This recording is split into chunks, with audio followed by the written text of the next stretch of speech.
get us started. The about me is probably unnecessary, but everyone has them. So for those of you who don't know, the three of you who probably don't know, I'm Nestet on the Microsoft Services Automation team. I've been here about a year, back in Southwest Virginia after a very long break, and very, very happy to be here. And everyone always puts their hobbies, so mine are running. We live right up against Jefferson National Forest. We're really lucky. So we spend a lot of time back there. Bucket trucks, that's me atop a bucket truck. People use these to like show themselves running a race or doing stuff, so I did a bucket truck. And being bearded most of the time. I did a lot of consulting before this, and I was always dressed a notch above, and I never had facial hair, and I had to cut my hair, and so this has been a really good year of like just totally letting myself priorities rot and go. So for an introduction to the Microsoft Services team, we primarily support and develop back-end systems, some of which are hosted Exchange, hosted Link. We're rolling in dedicated Exchange. The products are generally known as provisioning, directory sync, and a lot of APIs. There are actually now 6,247 of them. We just added another one. And within that team, there's a small group whose focus is solely on automation. That's Scott over there, Brad, and John runs the team. John Hurt, intern.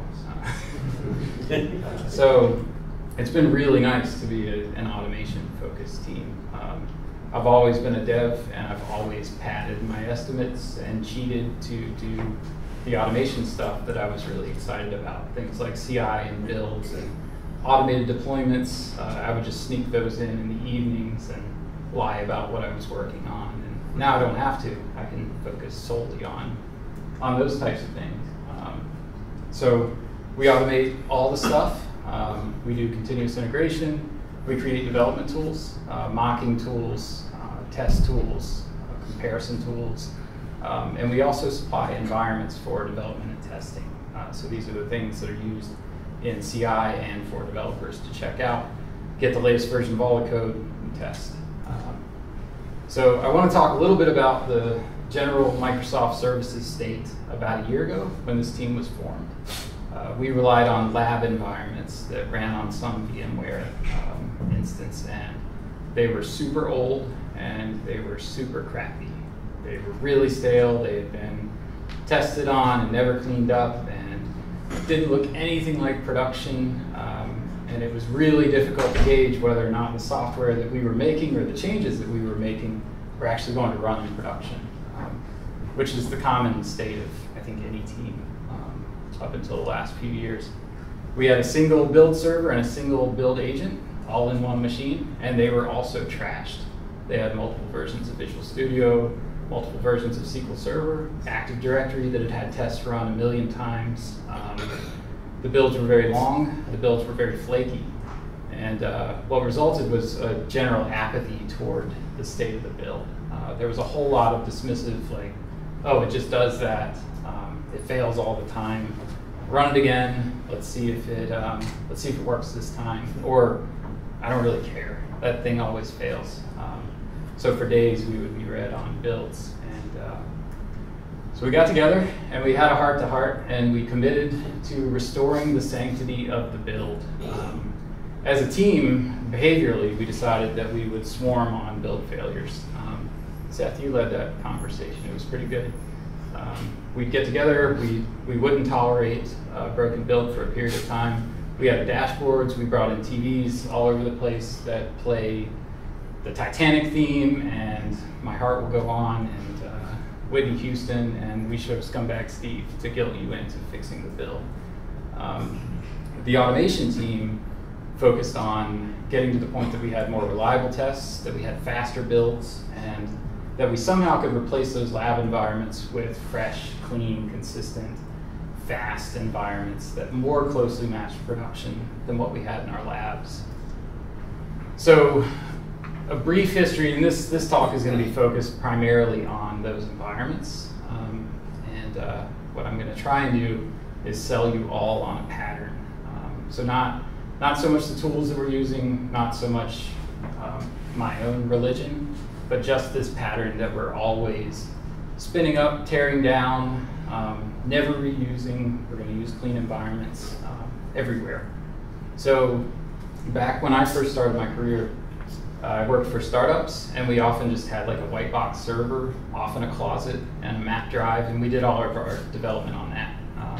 We'd email files back and forth for deployments, and that was the state of our dev test environments, of our CI, and it was horrible. Then source control became the norm. Things got a little bit better. We could have scripts checked in to initialize a database or tear it down, and we had our own pristine local development environments, which was great, but it put us into that like works on my machine mode, where you have a development environment that's completely out of control, and you deploy a change that worked here, but doesn't work in production. 2003, 2004 at least, I found cruise control from ThoughtWorks, and we had builds, and that was really awesome because we could have this third-party tool that was telling us whether or not at least the software would compile, or at least that we could run unit tests. And then for environments, when VMware came around, we had VMDKs that we could copy and paste and give to other people, and we'd walk around with these shared VHDs and stuff.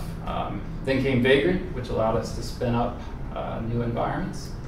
Shortly after that, configuration management came along through Chef and Puppet and Ansible that allowed us to really control how that environment spins up. Then came orchestration and the DevOps buzzword movement, and that's, in my opinion, where we are today.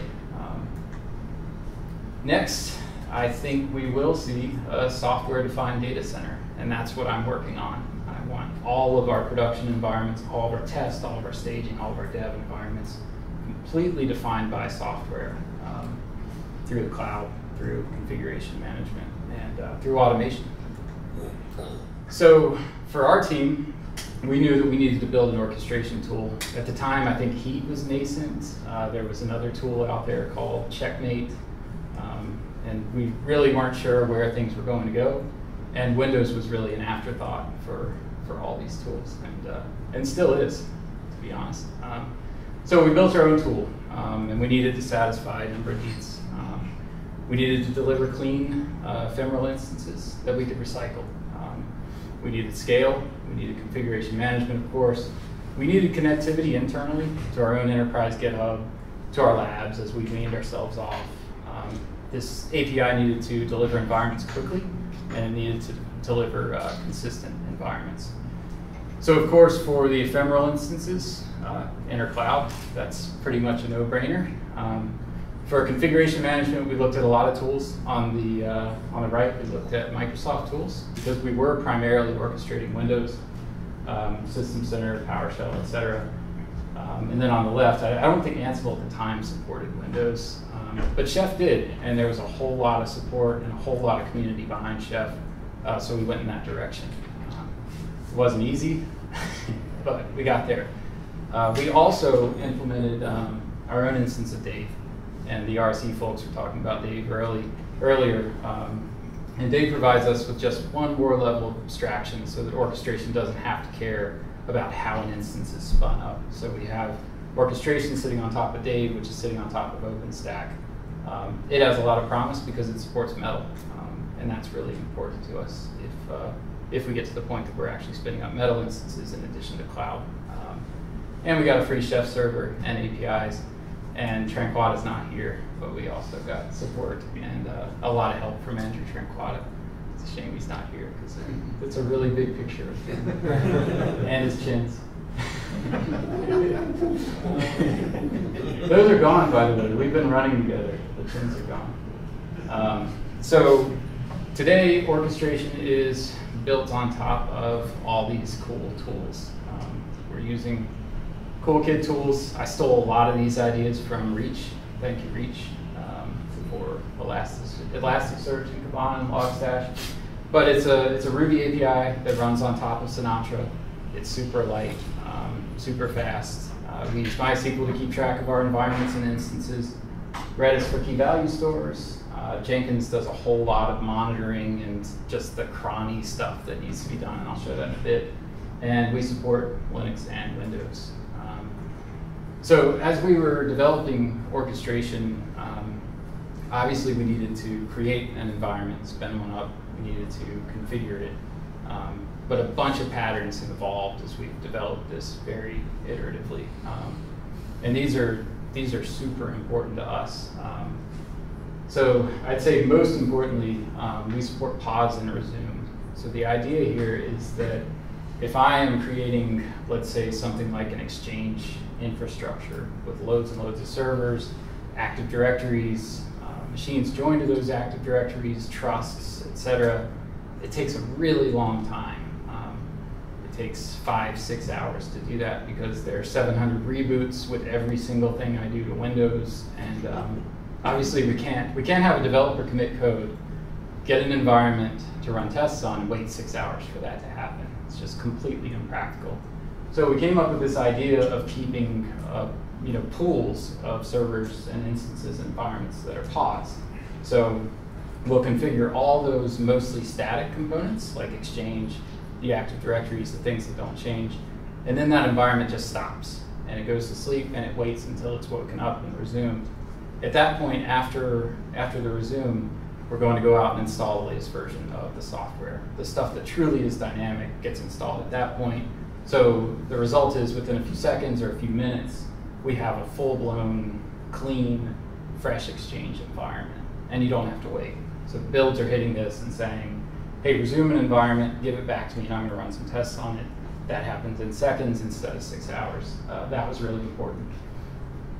Seeding is something that I could probably talk about in a separate tech talk, but we needed the ability to bring these environments up to a certain point. We needed to have a data store, something like a database setup script or a setup fixture. We needed to, if we're going to run a series of messages into provisioning to create mailboxes, we want to make sure those domains and the data on the server is there so that we can run the tests and the tests only, so that we're not waiting for those things, and also so that our tests don't fail because we couldn't set up correctly.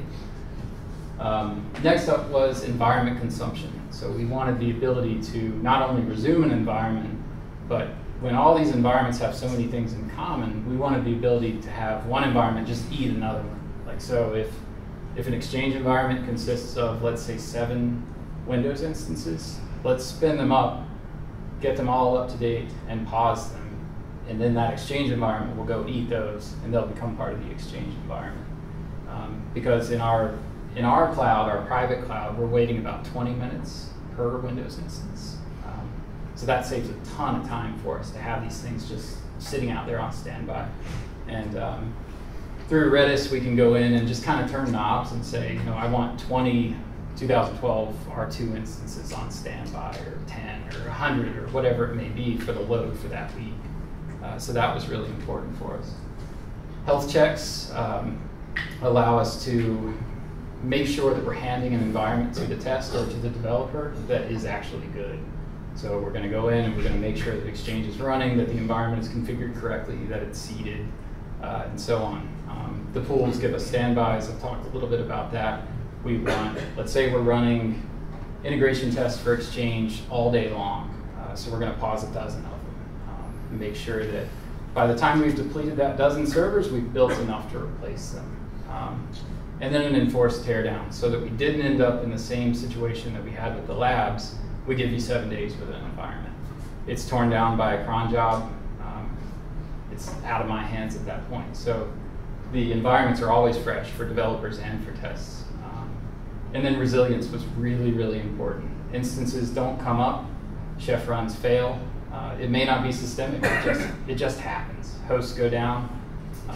So we needed to be very, very, very resilient. So I talked a little bit about pausing, and here's an attempt to illustrate the life of an instance without drawing it all out. So on day 0, we'll start with a base. It's Windows, it's Linux. We set up SSH or WinRM or whatever we need. We get Chef client running, and then we just stop. And that environment goes to sleep, basically. It's paused, it's waiting to be consumed by a test or another environment. in this example, let's say an Exchange server is going to eat that instance along with a number of others. So on Resume, we might install some common tools like Git, or the Moctopus, which is a mocking tool that we developed on our team.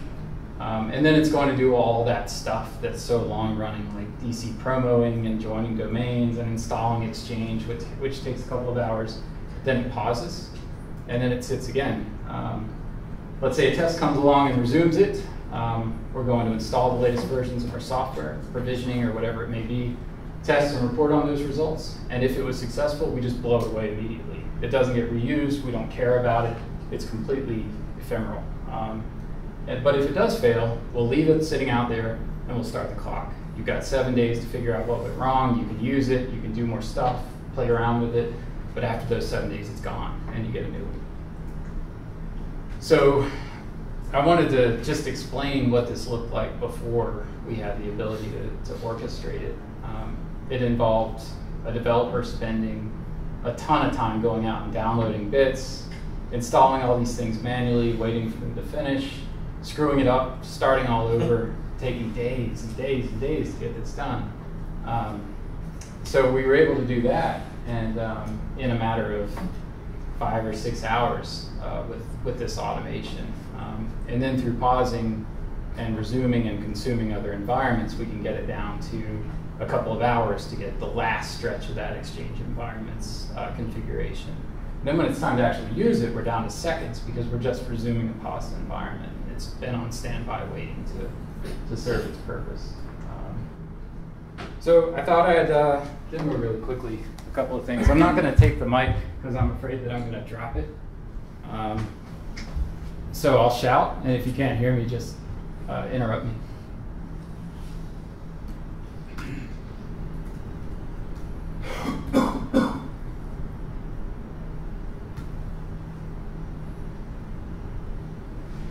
Everyone see okay?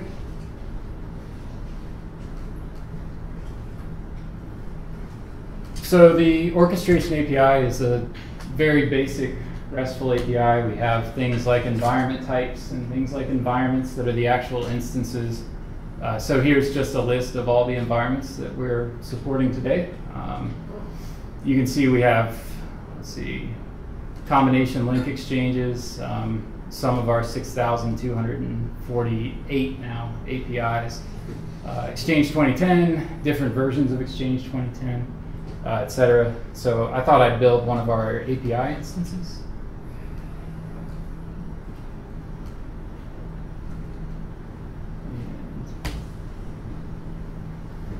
So by going to build environment, I have, let's see, I've been given an environment ID back, and from that, I can do a get on the environment and see where it is in its process. So at this point, I am, let's see, I'm running, and I'm triggering the Chef client to actually install the very latest version of the link service API. So everything else has been done. The environments have been created. All the external dependencies that need to be mocked have been mocked, and we're just doing the stuff that we can't do until now, and that would be installing the API itself. So the members of this environment are an Active Directory server, an IIS server, and then a Moctopus server, which is the external mocking tool that we're using here. So we have Windows Server 2012 as the DC, Windows Server 2012 with IIS hosting the website itself, and then a CentOS server that is mocking external dependencies.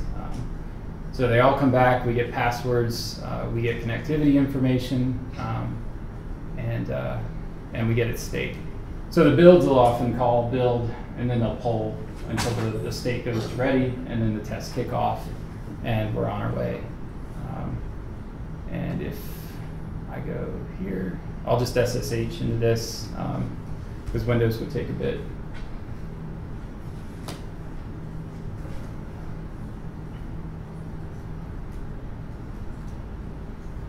And I can be absolutely confident that this machine looks exactly the way that it's supposed to look because it's been health checked and we've done our due diligence before we gave it to me. So I'll I'll bet my kingdom that Service Democracy is running because I made it so in orchestration. So that's an example of the Linux instance. I'll show a couple more things while I'm thinking about it.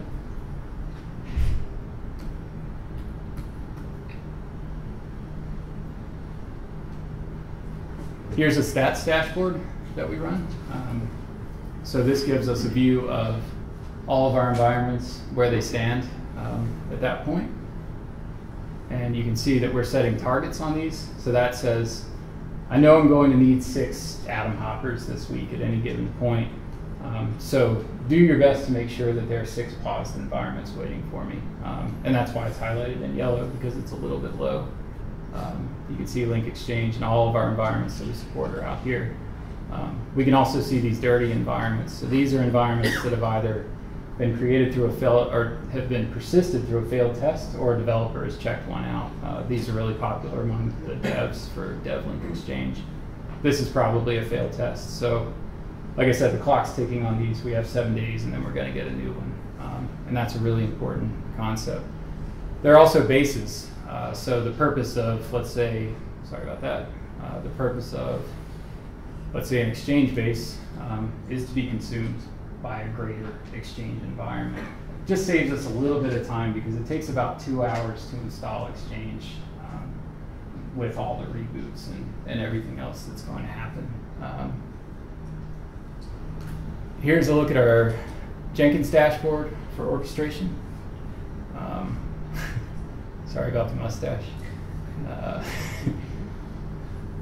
So we can find things like pool monitors. We can find cleanups. So the cleanup is going out and finding any environments that are more than 7 days old and deleting them. Cleaning up stale environments ensures that we don't have paused environments that sit out there for months. We want to make sure that the shelf life on something that's paused in inventory is short, because things do change with our configurations over time. And as well as there are a bunch of other smoke test builds and things in here. If anyone wants to talk after this about how we're using Jenkins to monitor and keep things running, I'd love to talk. I mean, I find Jenkins to just be the easiest and the laziest way to do this. We're basically getting cron, and we're getting reports, and we're getting statistics over how many times this thing fails. And I know I'm going to get an email if it's not running correctly, and we're always going to get our pools built. So Jenkins is just my lazy way of doing cron. So I've got to flip this back on.